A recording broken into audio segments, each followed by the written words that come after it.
What up, YouTube? It's Two Fat Guys Pull Us, and before we get to our video, we wanted to let you know about our milestone giveaway for 1,000 subscribers. We are giving away an Amazing Spider-Man issue number 4. This is the first appearance of Silk, the original Sin tie-in. I'm sure everybody is familiar with this book. This is a CBCS 9.8. Oh, yeah. Yeah, so... Big boy. This book is much hotter than it was when we first bought it for the show. Yep, that's true. You insist on still giving it away, and I'm very happy to do it. You can tell that he is not. But anyway, we are giving this away when we hit 1,000 subscribers. Kick-ass, key issue, first appearance of Silk, is someone's going to win this book. So go ahead, hit that subscribe button, and let's get to the video, shall we? Guy came to my door today and was asking for donations for the new local pool. Oh, I didn't know you had a local pool. Yeah, like, you know, like a community pool. Okay. So I put some water in his cup. Damn, that's pretty nice of you. How much? About a cup. Oh, an actual cup, like an 8 fluid cup. ounces. Well, yeah, like 8 out. Yeah. Nice. Yeah. Not any money though.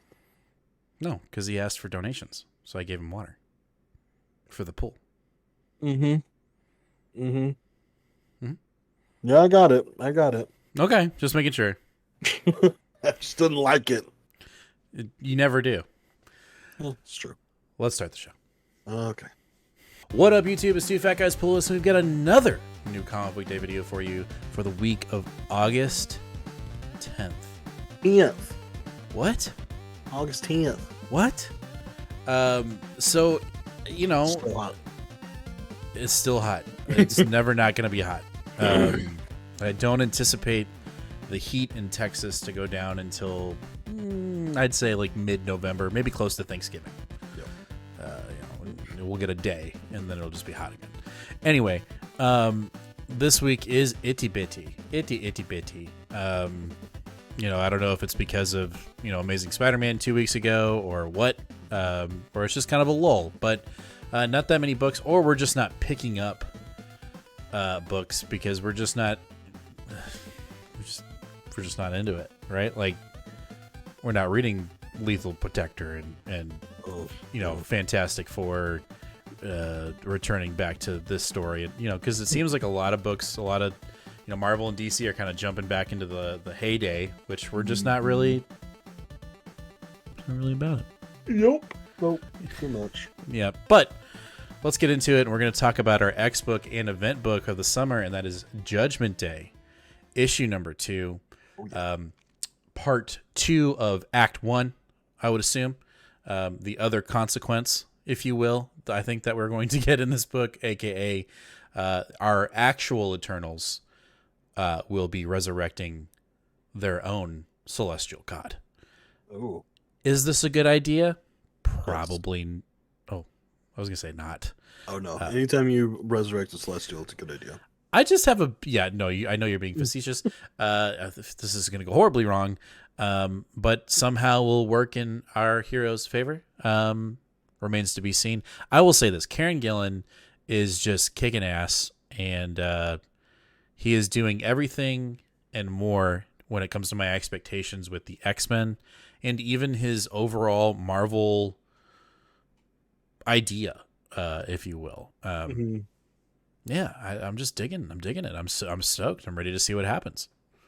Yep. This is the first issue was a little bit of a setup, like I think most of these are going to be, like a little bit of a, hey, have you not been reading Eternals or keeping up with X-Men? But here's what's going on. Yeah, well, yeah.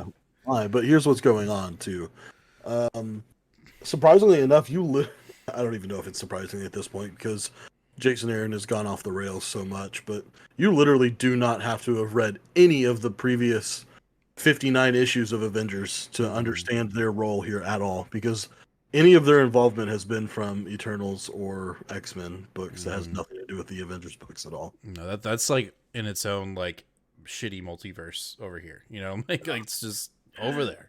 You could consider the 12 issues of Eternals to be like the prelude to this event, and then almost every single X book is going to cross over with this event once or twice. Mm-hmm. And then it has an extra book, Death to the Mutants. So we'll probably have like 18 mutant books. So 12 Eternals, 18 mutants, and we get one Avengers book that crosses over, issue number 60, and that's it. Whatever, dude. Let me just say this, like, and I think I already kind of said it, but I'm just gonna say it again. Mhm. I'm give me all the Judgment tie-ins right now. I am here for it, except for the one Iron Fist one. I don't think I'm ever gonna pick that one up. I will say it here until, unless what's our favorite Canadian comic book guy, Joe Comics, Oh, Jim's Comics, yeah. Jim's Comics. Unless he's like, oh, here are guys, you need to buy, the Judgment Day Iron Fist book because it's gonna be worth $1 million. Put it in a Mylar. I'm sure that'll happen. But anyway, I'm here for Judgment Day, and I'll read this one first. Duh. Mm-hmm, mm-hmm. All right. After that, we've got Amazing Spider-Man #7. And talk about speculation. We get either the cameo or first appearance of Spider-Man's new suit, which is designed by Norman Osborn. Am I picking it up? Yes. Are you? Yep. Oh. Am I upset about it? Yes. Are you gonna read it? I'm gonna try. Yeah. Okay. I'm just gonna try All right. because and it has nothing to do. Again, it has nothing to do with Zeb Wells' work. It's all about that Romita Jr. artwork. That's just it's not good. It's not, but I'm over that. I'm not. I'm gonna just. This is I'm my hill to die on. I'm just doing it. I don't care. You up there alone now. Sure, you'll be back. You'll be back. Anyway, you don't even know what that's from, do you? So uncultured. Anyway, Probably something that old people would know what it is. no. Anyway, dude, chat. Let them know what that's from. Anyway, also there's a 1 in 10. Who is it that did it? Character design. Patrick Gleason, which is pretty dope. So if you're looking for a 1 in 10, and as long as it's not overpriced, I recommend picking it up. But you never know these days with these kind of design variants, someone might ramp it up to like $50. So be careful out there. All right, next up. Speaking of the Avengers, we have Jason and Aaron's Avengers #59. The time traveling continues, but we've never been told how we started this arc. We just started it. Gunslinger Thor. Okay, that's cool. But what was that sentiment you brought up you brought some form of, well, I'm this far in, so the sunk cost fallacy.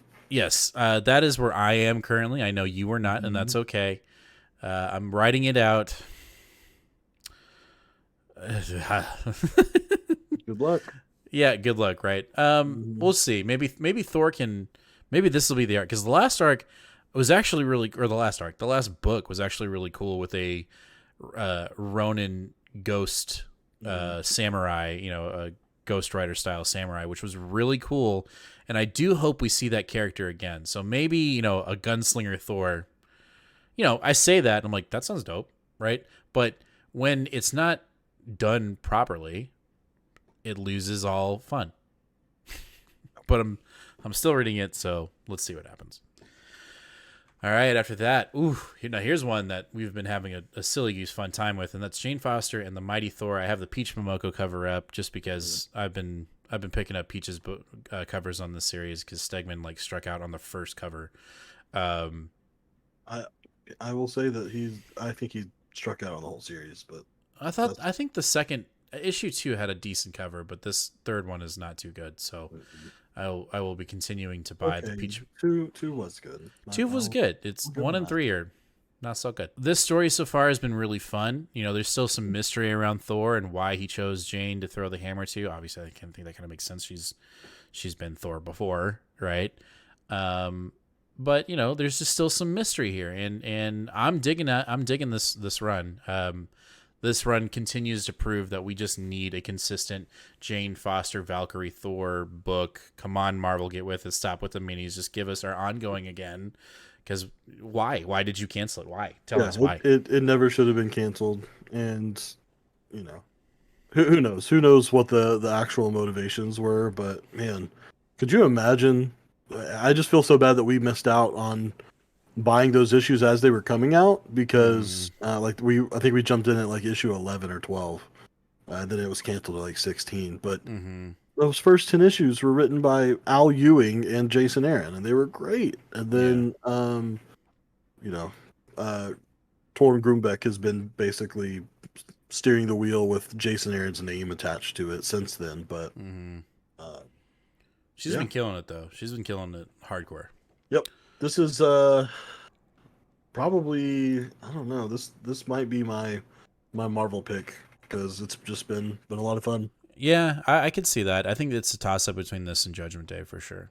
Hey, I'm interrupting the video because I have something important to tell you. I know you know about our sub giveaway for 1,000 subscribers. This one right here. I know you know about that one because we talk about it all the time. But did you know we're giving away a slab at 750 subscribers? That's right. We're giving away this second printing of Silver Surfer Black issue number 1 with Null on the cover when we hit 750 subscribers. So if you're not already subscribed, hit that subscribe button, ring that bell, and give us a like. Let's get back to the video. All right, after that, we're jumping into DC with Batgirls issue number 9, Batgirls Summer. Yep. This starts a new arc, I believe, and this book has been good. It's been consistently good, fresh take, intriguing, and we're getting parts of the Bat family here and there that we the story that we want, right? And so the fact that the girls get their own book has been fantastic. I will say, on another note, Batgirls related, what the fuck is going on with WB right now? What are you thinking? Yeah, What are you doing? Like, come on now. I don't know. And another thing that looks, like is another classic DC move is Jorge Corona still not on the book, and we have a new artist that isn't the guy that's been doing the past 2 issues. Oh my god. Now it's a new guy, Neil. I'm not trying to be funny. I think it's Googie or Googe, Googe. I like Googe. I kind of like that. Neil Yeah. Googe. Yeah. And it looks like he will be here for at least the next 3 issues. So I don't even know if Jorge Corona is officially on the book anymore. Maybe he has just been moved to covers. Which is frustrating because I felt like that was very much an identity of this book. And No doubt. I was willing to just sort of look away because one, the replacement was doing a pretty good job of fitting tone, but even now he's gone, and so now I got to worry about a third. I gotta wonder if this book is long for this world. I mean, you've got your connection, which would seem to be the movie that Warner Brothers was going to come out. That's been canceled. So it's kind of like, well, how much longer will this book remain? And if it gets canceled, I'm be pissed. Yeah, I don't know. You're right. With everything that's been going on with some of the higher ups of people that own the proprietorship of DC, it makes it a little bit scary for us down here at the bottom of the comic book world and how it all might shake up. So Marvel, just buy DC. That's easy. There you go. Done. I don't know about all that. Mm-hmm. All right. After that, we've got a Dark Crisis on Infinite Earths tie-in, and that is Dark Crisis Worlds Without the Justice League Infinite Earths Green Lantern.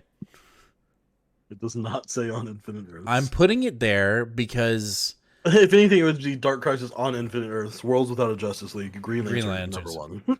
Okay. I mean, yeah you just rearranged it, whatever. I literally don't know what this is.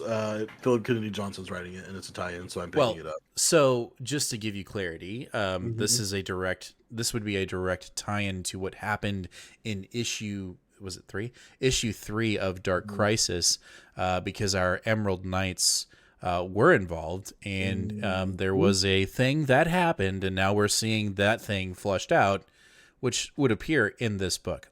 Gotcha. I'm also interested in the Nadia Shamash backup story for Hawk Girl as well. So Hawk Girl. All of these worlds without are going to be game time decisions, but this one is a very obvious pickup with Philip.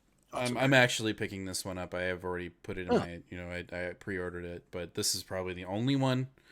Gonna be doped. I'm not gonna be duped. Just saying. And Not our gonna be fooled last, again. yep, and our last book of the night is Superman, Son of Kal-El, issue number 14 from Tom Taylor. Mm-hmm. Looks like Boyfriend is finally coming out as a superhero. Gossamer. In case Gossamer. anyone else is having problems with that. Gossamer. Okay. Again, love the series. It's great. It's fun. Tempo needs to pick up. We need to. This book deserves more. You know what I mean? Because it is a good book. It really is.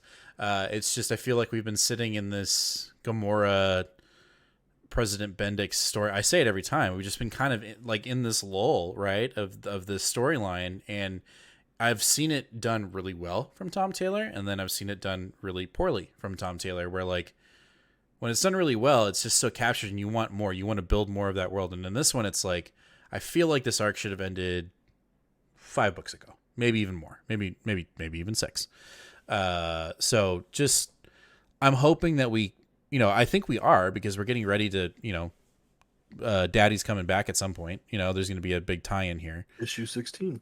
So, the light is near, but I just hope we get a solid ending, a solid connection, and then we move on to some new stories with John, unless, everything gets resetted after Dark Crisis, which is a high possibility. I don't care what anybody says.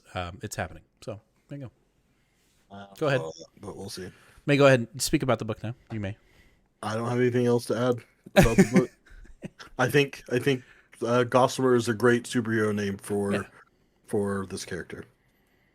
If you don't get it, look up the definition of Gossamer. Okay. That's it. That's all I got. That's all you got. Right. Well, that's going to do it for this week's New Comic Book Day video for August 10th. Make sure to let us know down in the comments, what are you picking up today? What is the first book you're going to be reading? And what do you think your potential pick of the week is going to be? We've got me and Nate have maybe 1 or 2 here or there. We'll see what happens. And also let us know, what's a book that you picked up that you're like, gosh darn it, why did I pick this book up? Because it just happens. We know it happens to the best of us. Or pro tip. I don't have a pro tip this week. I just am curious. There are a number of bigger titles that are being released this week that we are not picking up, of series that we just haven't been picking up. But I'm curious if there's a series that you wish that we were covering, or that you have just been loving, whether it's I don't know what's going on in any of the Star Wars Bounty Hunters book, or maybe Black Panther. We dropped that, but maybe we were mistaken. Wasn't it Captain America? Wasn't that one that we were like, Captain America, Sentinel of Liberty, number 3 is this week. Predator number 1 from Ed Brisson is starting this week. There's still stuff going on. Obviously, there's the Miss Marvel and Wolverine miniseries. There's a lot of stuff that we've just been on the edge about. But if you just think we're totally missing and flunking on this as reviewers, let us know, and maybe we'll fix that before the live show. Yeah, for sure. Well, let us know down in the comments. Also, make sure to hit that subscribe button, ring that bell, give us a like, and we'll see you guys live this Sunday, 8 o'clock Central Standard Time here on YouTube, where we will talk to our chat. Guess what? We hit 700 subscribers, by the way. But the challenge is still up for grabs. I said it in our last live video. If we hit 750 subscribers by our 100th episode, which is not this Sunday but next, I will be giving away to somebody lucky in the chat that day this Something's Killing the Children Book 1 hardcover from Boom Studios. So if we can do it, we can do it, guys. I mean, I don't think we can. That's why I'm putting this up for a giveaway, because I don't think I'm giving it away in 2 weeks. But if we hit 750 subscribers, I will hold true to my word. I will give this book away on our 100th episode live in chat. So let's make it happen, Captain. Hit that subscribe button. Let's get to 750 subscribers so we can give away a slab, give away a book, and then talk about the next milestone giveaway, which is 850 subscribers. Let's do it. All right, guys, you know the drill. Read more comics, and we'll catch you in the next one. Later.